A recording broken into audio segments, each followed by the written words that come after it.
Welcome back to another episode of We Shoot Sports, a podcast all about sports photography. This week, we hear from Temple team photographer, Zamani.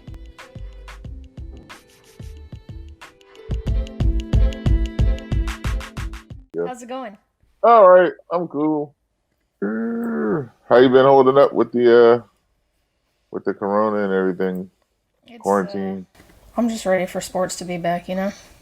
Yeah, I don't know what's going to happen yet. I talk to the people at the football program at Temple all the time, and it's kind of hard to. They still don't know completely, but it looks like it's leaning towards that it's going to happen, but they don't know 100% for sure yet. Yeah, I don't know. It's been something else. Yeah. I mean, you shoot a little bit of everything, but Right. football's like your bread and butter, right?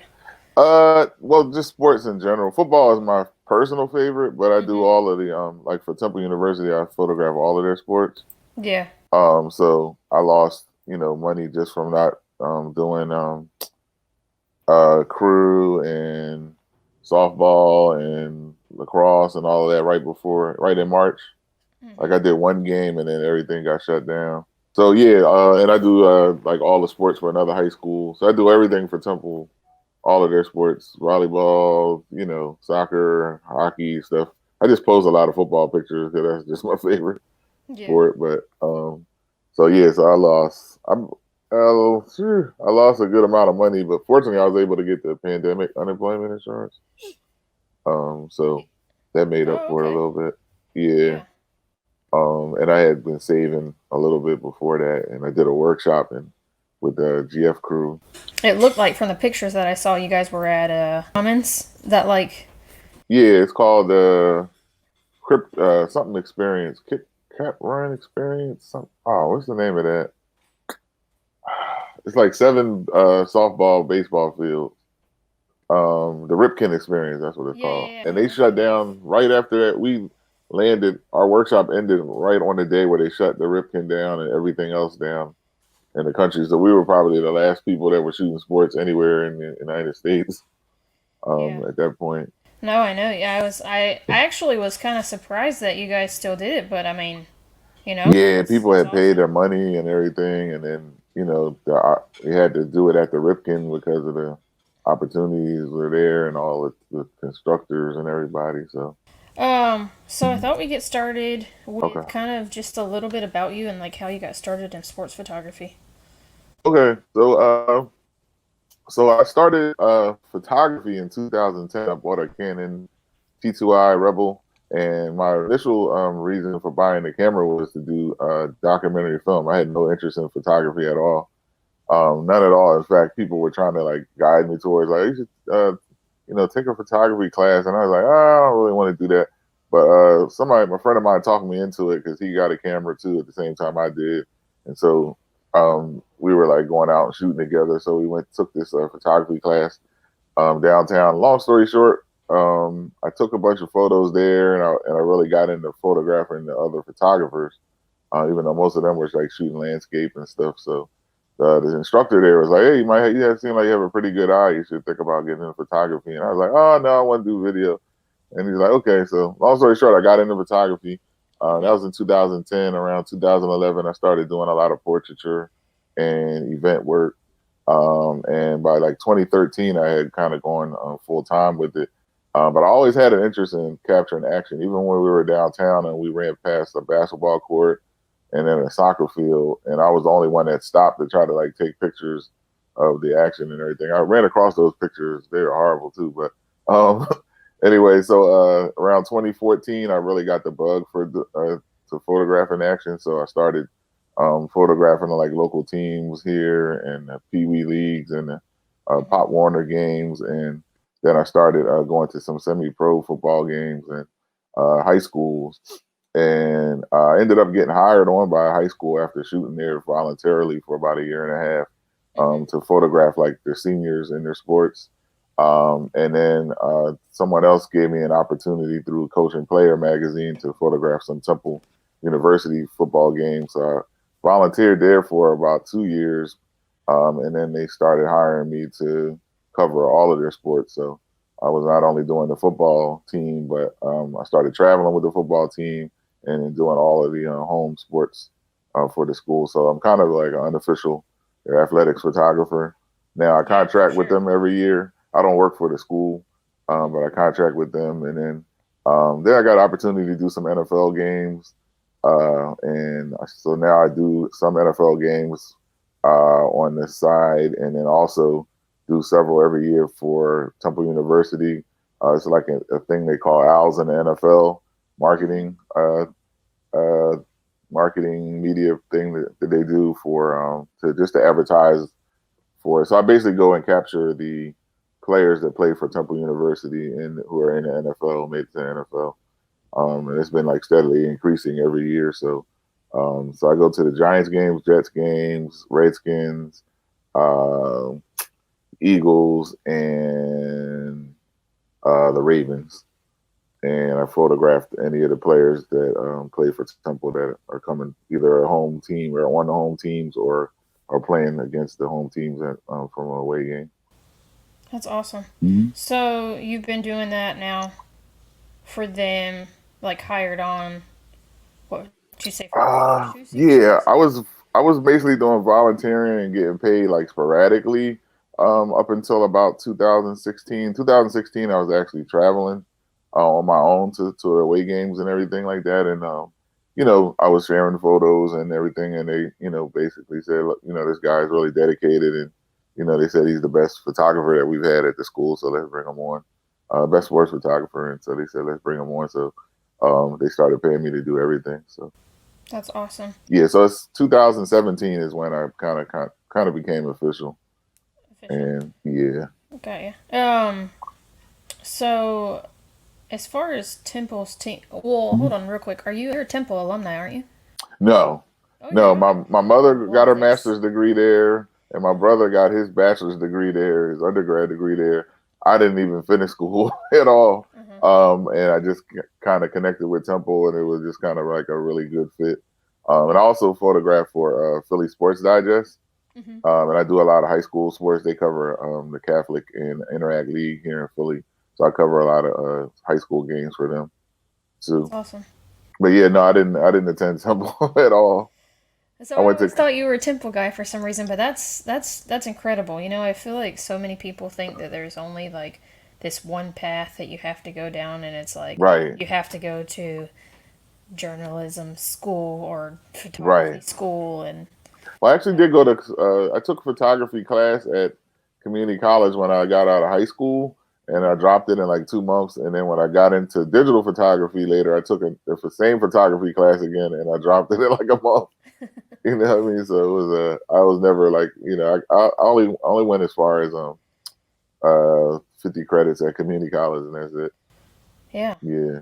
But yeah, there's always different routes. I mean, some people go through traditional schooling. Some people just, they're self-taught, which I think most photographers are self-taught, and self-taught now in this age is a lot different than it was, 30 years ago. We have the YouTube University, as they call it, and the sports photography groups, and so on and so on. yeah. Mhm.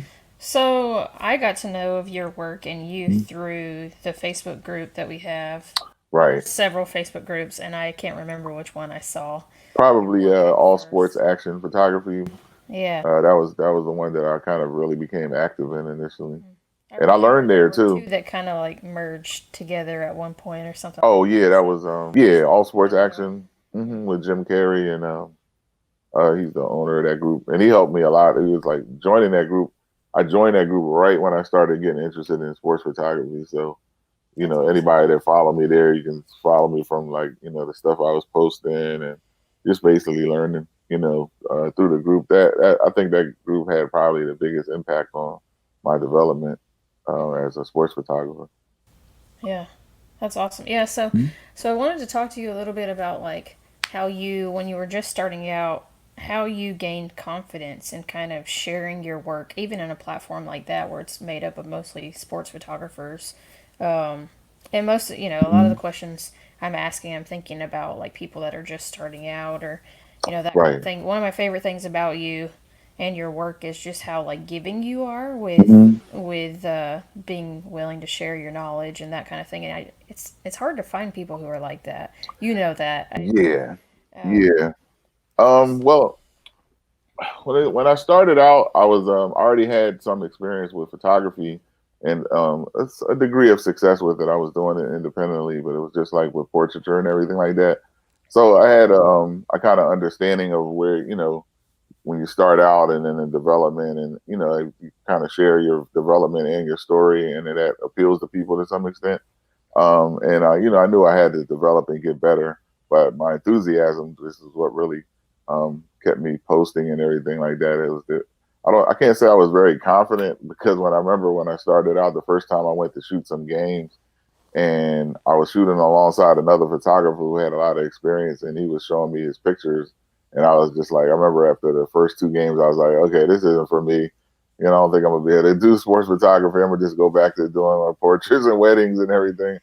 yeah. But I kept at it. Like, you get a shot or two, and that's really good, and then that kind of builds your confidence. But it was more so just the passion, enthusiasm for wanting to get these pictures with that look and capture the action shots that motivated me more than the confidence. And I wasn't making any money from the sports photography at all, but I was just taking a lot of time to watch a lot of videos and read everything I could, and look at other professionals' photos and just kind of, aspire to get to where they were. So it was more of the fun and the passion of capturing something than it was a business move initially.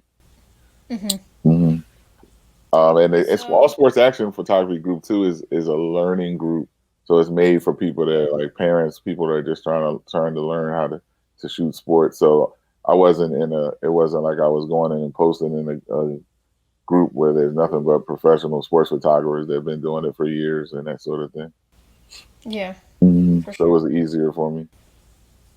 to gain Mhm. that confidence. Yeah, even though I did like I didn't always take the criticism well. You know what I mean when I got it, but it was good, constructive criticism that I did get, particularly from Jim Kerr, and he would always reach out to me and say, "Look, I can see your talent."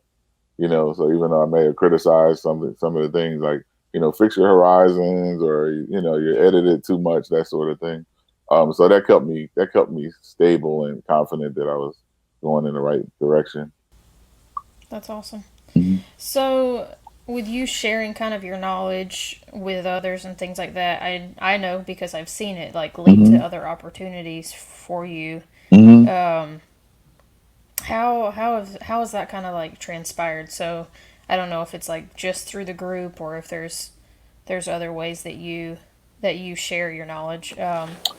Yeah, well, so what happened? I started off in a group, like yourself and probably other people. You probably experienced at times some photographers who weren't as welcoming to Hmm. you at games or that sort of thing, or who weren't as open to sharing information, or just kind of territorial.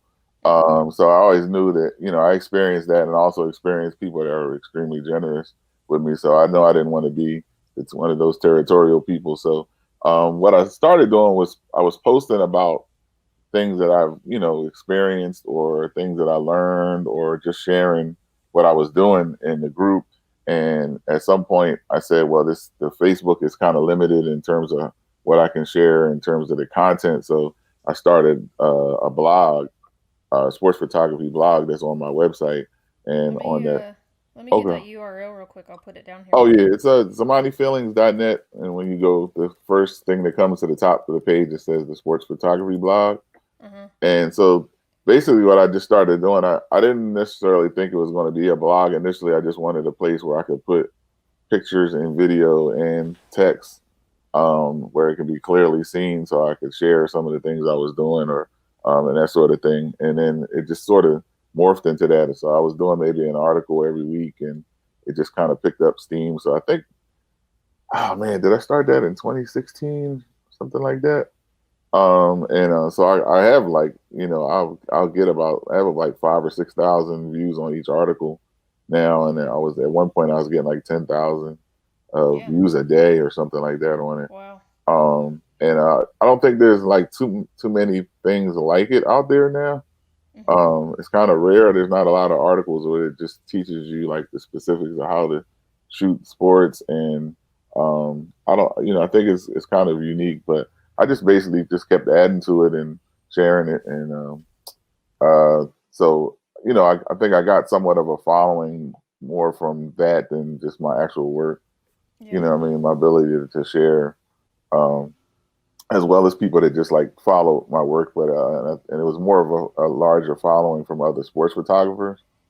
But I did get opportunities through that, through other people who just saw my passion and excitement for what I was doing, Hmm. and then linked me to things. So I got the flyers job from people who saw some stuff I did for Temple social media, and I had other people just inbox me opportunities, and this is like something you would like to do, and I shared those as well with other people Yeah. too when they come along.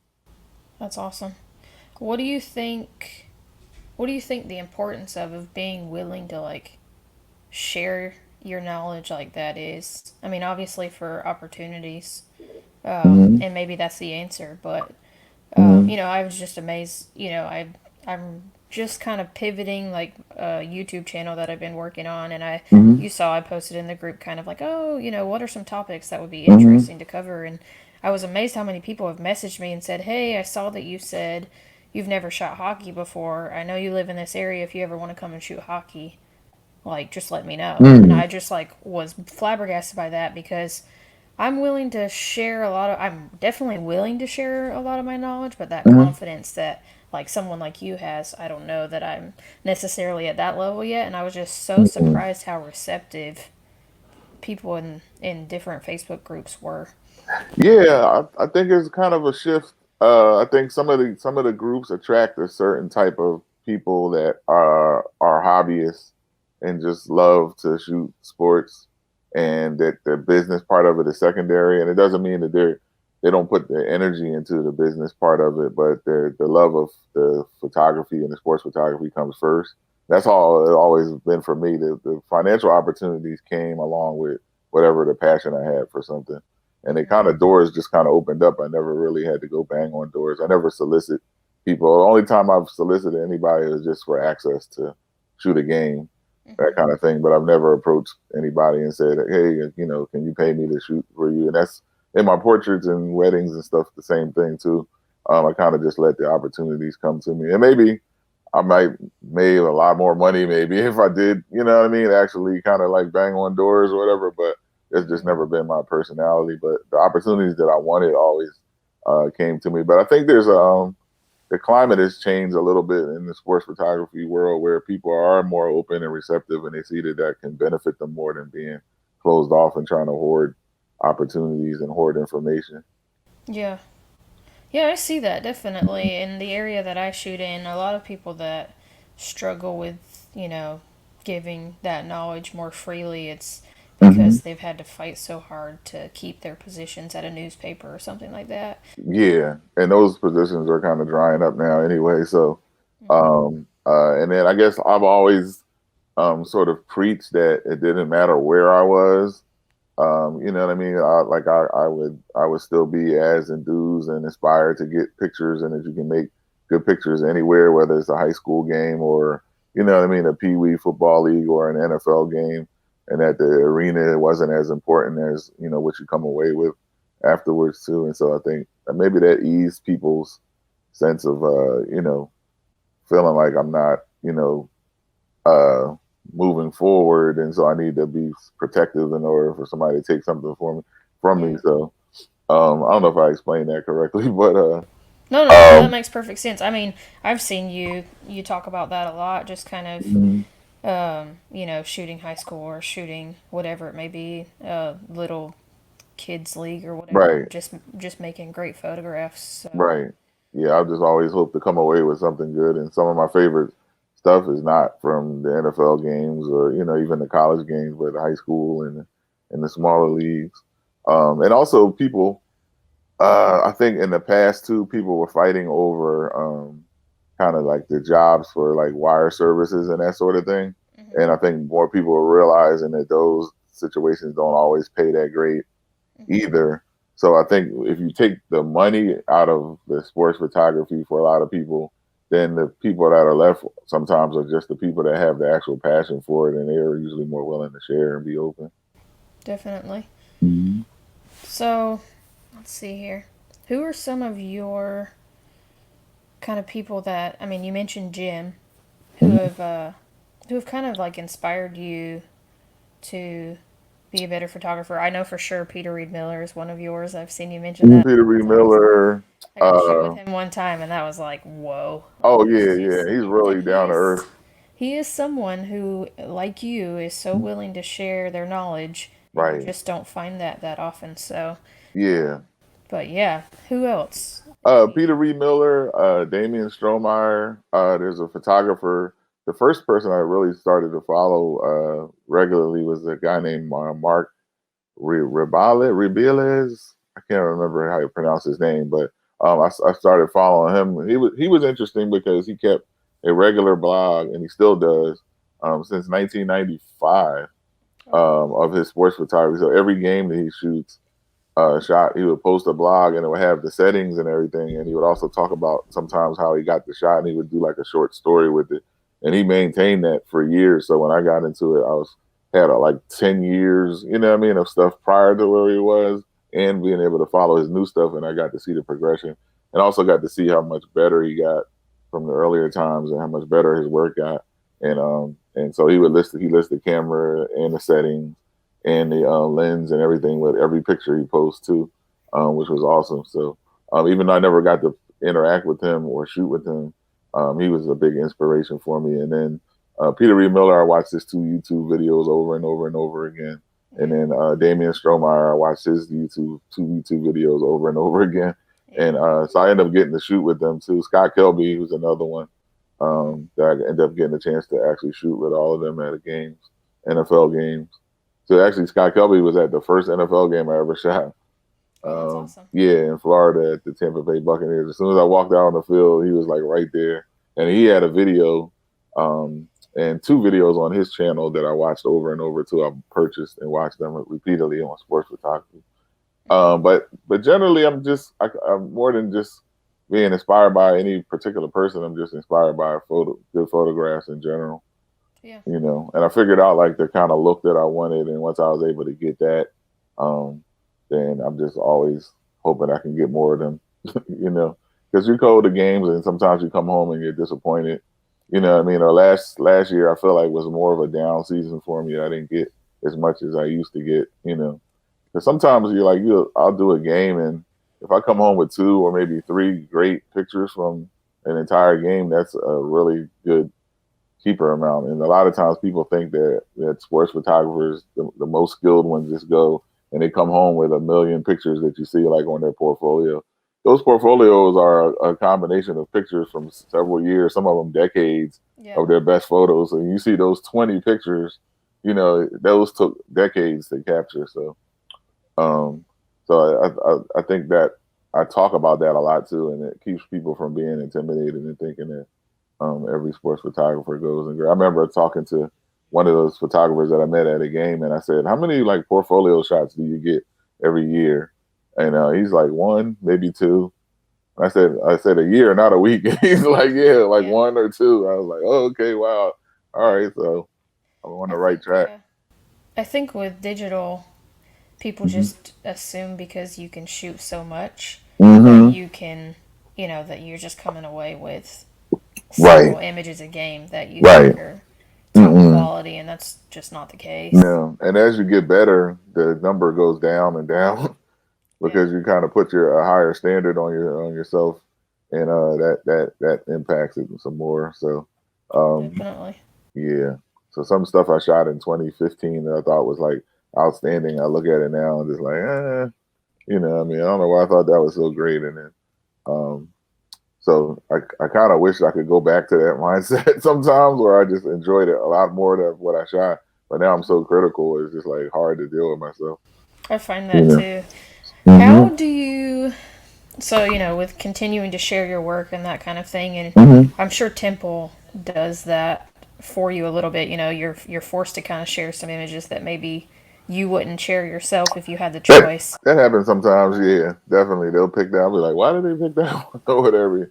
yeah, even when I printed, like sometimes like they did a great job for me in printing out some of my work, but it wasn't all the pictures that I would have chosen necessarily, and so some of them I was just like covering my eyes, like why did they pick that one and put and Yeah, blow that one up? But that comes with the territory. But for um, sure. I have a flexibility there where I can control what I send to them. So if something is just all god awful, I just won't even share it with them. You know. Hmm. So How I do have. they utilize your images? I know I've seen sometimes you Mhm. post like they've done like billboards and that kind of thing. Like, what are all the Yeah. ways that working for a team versus like doing a wire? So during the games, I go to the games and I'm photographing the games, and during the games, I'm sending them. I'm uploading images to a gallery, to a Smug Mug gallery, and the social media people during the game are pulling those pictures down and making a graphic. With like every so if at a football game, for instance, I'll usually send about 5 pictures. I'll upload about 5 pictures per quarter. Hmm. I'm down there actually on the field. I'm not going to a locker room or going to a laptop or anything. I'm plugging my iPhone up to the camera and Yeah. pulling the pictures and doing a quick edit and then uploading them. So they take those and they make social media graphics and everything during the game. And then when I go home, I'll go in and edit everything and then edit to my taste and then upload it the rest of those to that gallery, and they take those and use them for social media stuff like that, different postings, and then probably every year they'll make some like big prints. They made billboards from them. They put them on sometimes on the sides of trucks and that kind of thing. Yeah. And I do photo shoots year round for the team and for new recruits, and they'll use a lot of those pictures too, the studio photographs and everything like that. So, but I get to create my own gallery and stuff, and then they take from those as opposed to me just handing off a card or something like that. So I get a chance to kind of tweak and edit them to my taste more than having to just rush upload and now it's for sale and somebody can buy it without it having being edited. Like it works for some places like wire services and that sort of thing. Yeah. No, that's awesome. I was talking to someone the other day who's Georgia's team photographer, and he was Mm-hmm. telling me that they take the cards, and he does get to look at them after the game and kind of edit, but by then they come and grab the cards, which is pretty standard, I think. So Really that's awesome that you interesting. kind of get to do that, Yeah, or yeah, or it's a you're little receiving. frustrating sometimes because during the games while I'm shooting, I'm trying to do this while during a timeout, and then sometimes I'll miss a play or something like that because I'm trying to upload and crop and depending on what's going on with the picture and everything. And also occasionally they'll make a gallery right away if we win the game Hmm. before I've gotten edited, so they'll make a gallery out of those pictures that I just sent to them through my phone and Hmm. everything. And they don't always look the greatest sometimes. Yeah. They could use some tweaking, but it's too late once that and they're not gonna make another one after I've edited and everything. And then That's true. the players go get pictures and they use them on their social media too. So Yeah. and sometimes like we just got off the plane together and they like, you got the pictures up yet? I was like, I just got off the plane just like you did. Like I haven't even Yeah. gotten home yet. And they're like, let me know when they're ready. Yeah. So but it's a lot of fun. I mean, I really enjoy it. It's nice seeing what they do with my pictures and everything. We had some really good uh, uh, social media graphic people come through. Hmm. And one guy who was, we had 2 guys that was all their job was to just do graphics for football. So they would do amazing stuff with the pictures and it would make them look a lot better than what they look like with just a standalone shot. So Yeah. it's a lot of fun working with them. It's really like a real lot of fun working with them, and it's kind of Yeah. like a real easygoing relationship. And I make myself available to them a lot, so they might contact me and be like, "Hey, you got like, what are you doing tomorrow? Can you come over and just shoot this one guy? I need to make a graphic for it." And I'll just come over there, and they even have me a closet there where I keep my studio stuff there, so I don't have to drag it back and forth from home and everything. So it's a really That's great awesome. relationship that I have there at the school. Yeah, no, that's great. What is Temple's team? Not the football team, but the like creative team. What's that made of? Up of in terms of like video, graphic designers, yourself. Oh yeah. So like say if we're at a game, there's myself, and then I'm the only photographer usually, and then sometimes they'll have one of the graphics guys, if he's into photography, he'll come and take some pictures. And then occasionally, and they used to have this person all the time, they would have another person that was just there to shoot the off the field stuff, like the fans and Hmm. that kind of thing, and they use that for social media marketing and everything, and another part of athletics. But it's me generally. It's a videographer. Usually there's two, and then there's a social media person who is in the booth that's managing the social media posts, and they're also doing the graphics for a lot of times they use a template and they just drop the picture in the template Yeah. and type in the scores and that sort of thing and post it. And then they have a dedicated graphics person who works for each of the sporting teams. So there's a guy that used to call him the swag coordinator. His name is Dave Gerson, and he works. He does a lot of things in operations, but he's also a graphics person. And then they have another person who works in recruiting, and he does graphics and everything like that too. So it changes a lot because we've had like several coaching changes. So every time the coaching Oh changes, yeah. it's like a whole new thing. And then, but they have somebody that usually does social media, and they have to have graphic skills now. That's like almost a part of your job now if you want to be a social Yeah. media or SID or something like that. So for each sport, they have one. So, but the process for me is pretty much the same. Whether I'm doing a lacrosse game, I'm sending them pictures. There's more emphasis on um, football and basketball at Temple, but it's the same process for every all the sports there. Yeah. That's how it is at Carolina too. Mm-hmm. So that's interesting. Yeah, I was thinking about that earlier.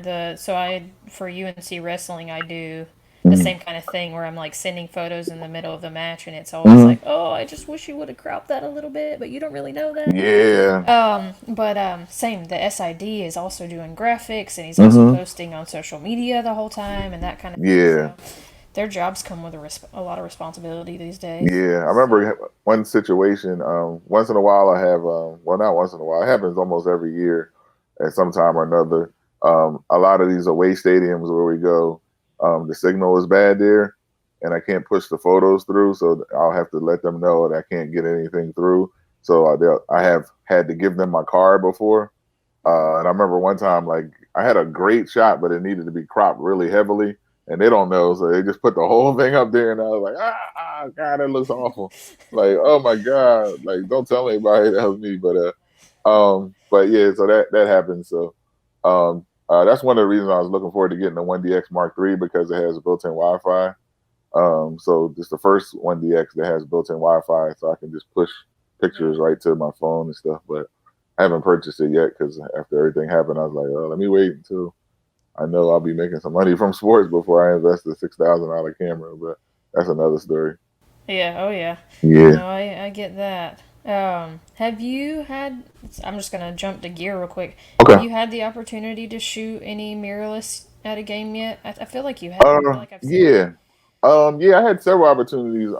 Speaking of gear, if you've never checked out Lens Rentals, you really should. I've used their products and services multiple times over the years, and I can honestly say that I've never had a bad experience with them.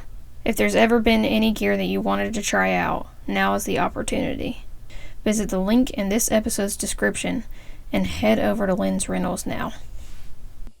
Well, I went through a period where I was experimenting with the Sony A9.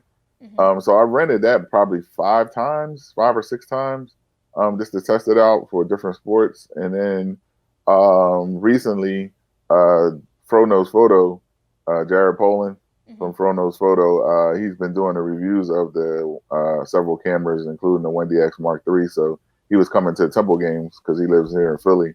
Oh, So we okay. became friends. So he actually let me shoot for like a half of basketball and about 20 minutes of lacrosse with the Mark III. And I let him borrow my 400 millimeter so he could shoot it. So he did the video. So if you go on his channel and watch any of his reviews of those cameras and the Sony Z6 for sports, Yeah. he's at Temple games. And he flashed the camera over to me, so I'm in a couple of the videos too. Oh, yeah. Yeah. He's a really good guy. He's really nice guy, real generous guy. He let me shoot with the camera, put my own Yeah, card that's in and awesome. everything. So yeah, he just sat there. He wasn't even shooting at all. He just let me use it. So I was That's like, oh awesome. man, this is cool because there was no way I was going to be able to even get that camera to shoot with because it hadn't been released yet. Yeah. But he has access to it. So I mean, I Yeah, did the take mirrorless. a few frames with it, Okay, so I was which able to take a camera? few The frames with Mark it. III. The Mark III, yeah. Okay, okay. It's Yeah. pretty cool. Oh, I meant to say too at the GF Crew workshop. That's the last time that I shot with it, and Oh, Canon came there and brought a bunch of gear there. So with the GF Crew workshop with Peter Ree Miller and Steve Fine, they Canon was there, so they had 400s, 600s, nice. everything, and the new Mark III. So I shot a whole day of track and field with it there, and some flag football as well. Yeah, so Have you it's great. have you tried out any of the R's, the EOS R's?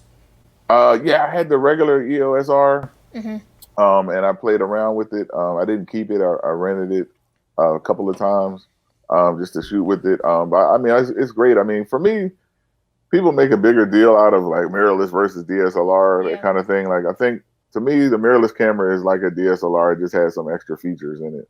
Now you can see Yeah. your exposure right in the viewfinder. You can shoot low from the ground, and the other extra features in there. And so it's just features. It's not like as Yeah. drastic as it was from film to digital, in my opinion.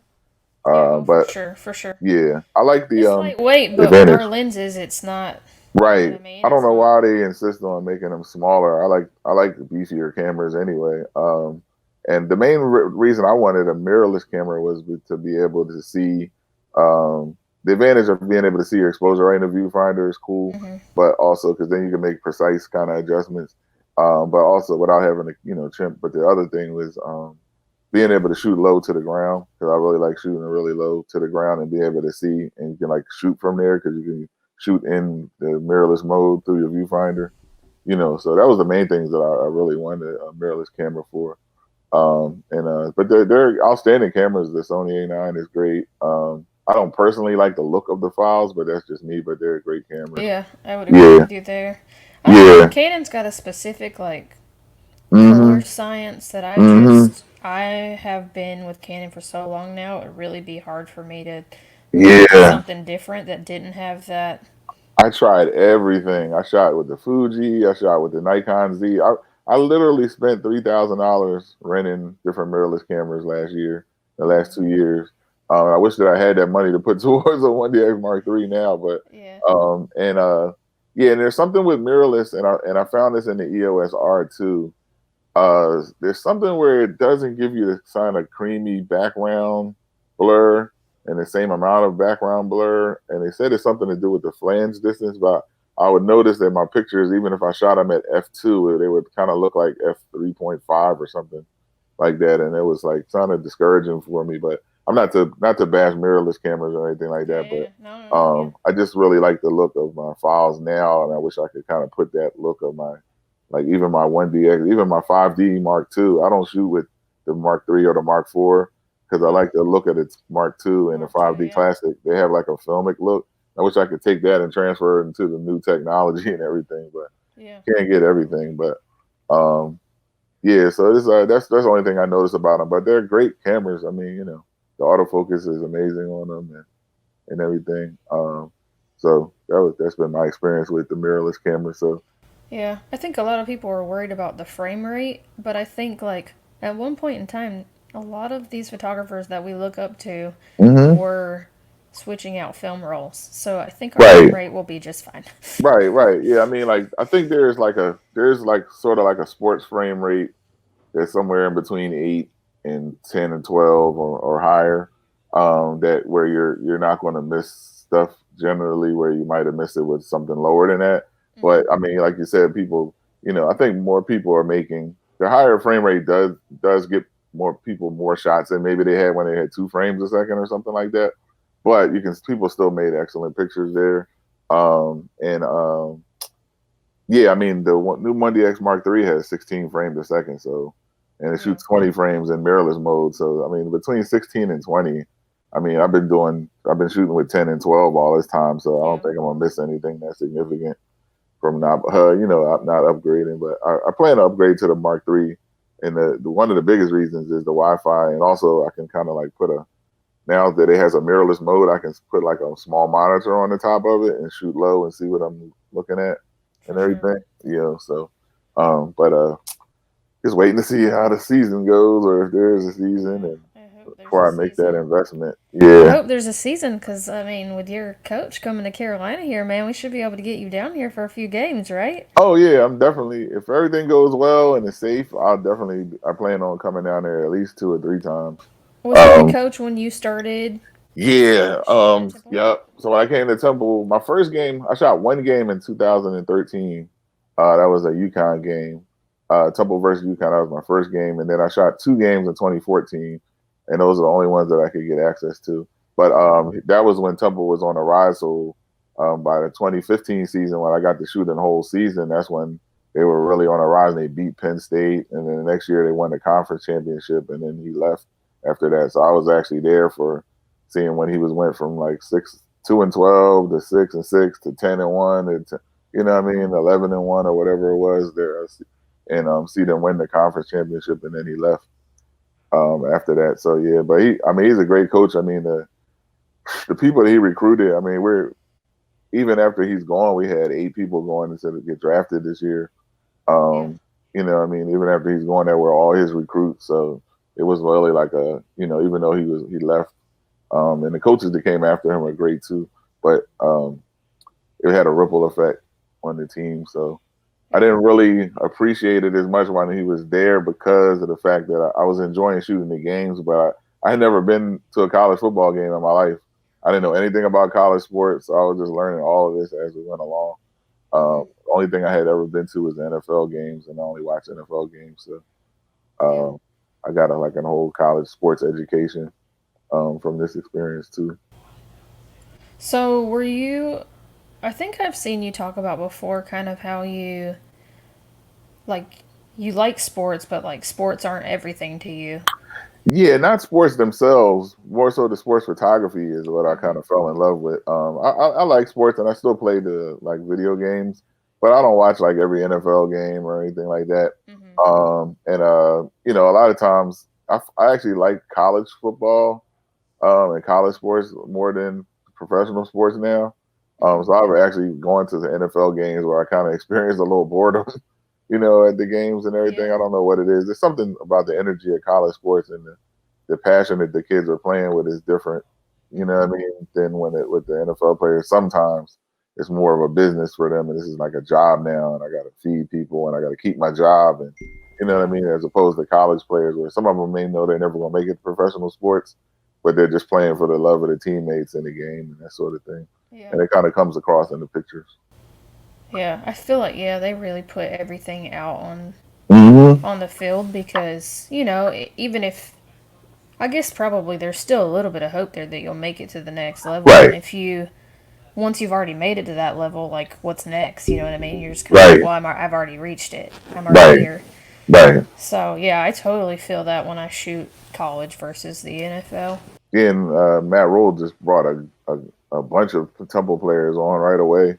Oh yeah, I saw that. He's Yeah, like the backup quarterback, right?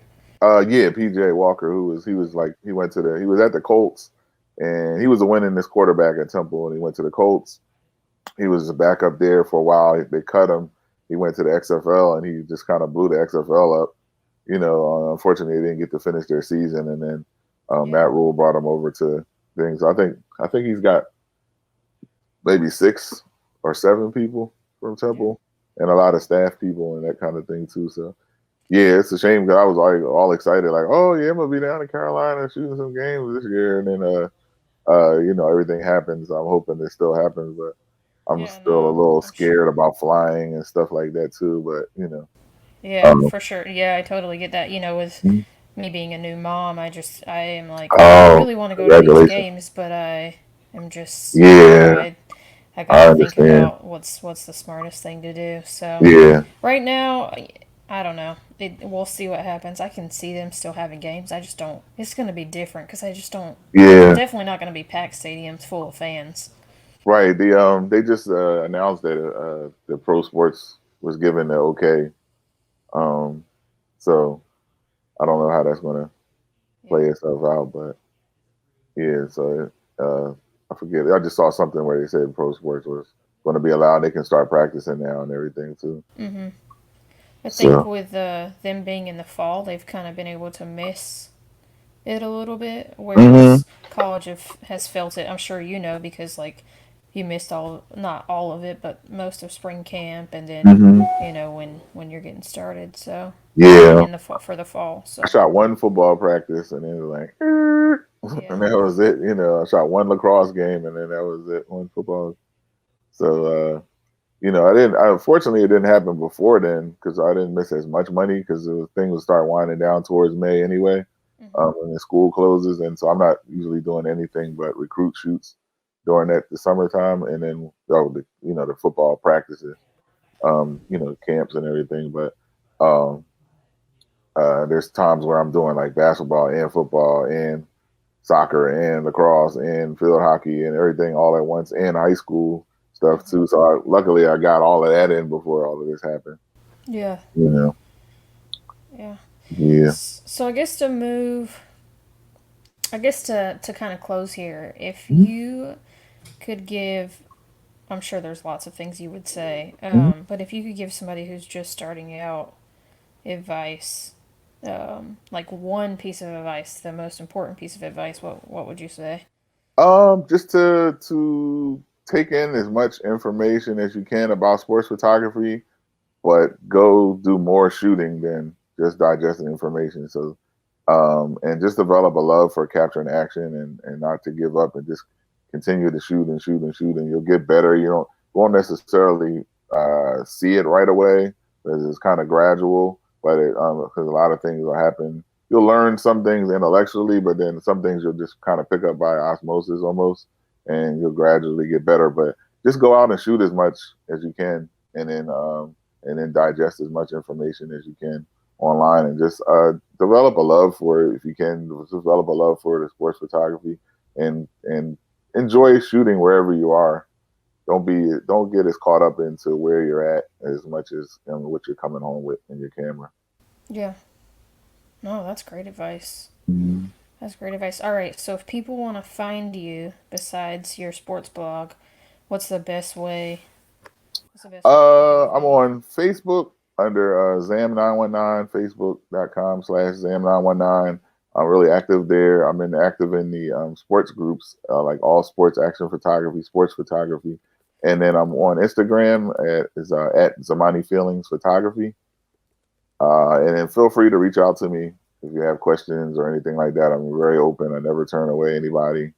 I always love to help anybody I can help that's getting into sports photography. And uh, the other thing too, I wanted to say is for people, I encourage them to share their photos in like sports photography groups. Yeah. Even if it makes you a little scared or you know what I mean, a little frightened about the feedback and everything. But I encourage you just to participate in all aspects of the group because those are a great outlet. I wouldn't be where I am if I didn't have that.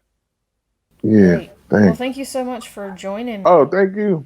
Thank I you. I'd I love to hope come back that sometime or yeah, for if you have sure. me back, if you want to talk about any specific like topics or something like that in sports photography, yeah, I'd love to Yeah. come back. So that was a lot of fun.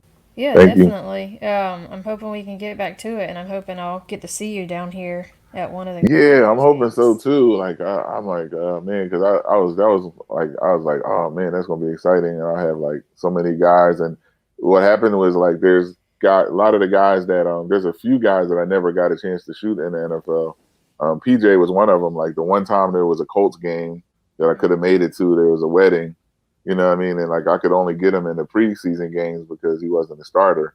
yeah. So I never got to get him. And the guys inboxed me like they're in the NFL and they're like, "Are you gonna be at this game? Can you make it?" And I'm like, "Oh, I can't make it." So hmm some of them I got, but there's a few of them that I never got a chance to photograph. So I'm hmm excited about that. And then there's a few of them that were on other teams that I did get to photograph, and so now those old pictures aren't any good anymore. Yeah. To Temple, so they were like, "We need Robbie Anderson now." I got him when he's at the Jets, but now he's at Carolina. I got Keith Kirkwood when he's at the Saints, but now he's at Carolina. Carolina. Yeah. So Yeah. Well, if you're down here, be sure to let me know that oh you're yeah, I coming. definitely will. So, Definitely will. all right. Definitely. Well, thank you so much, and Okay, thank you.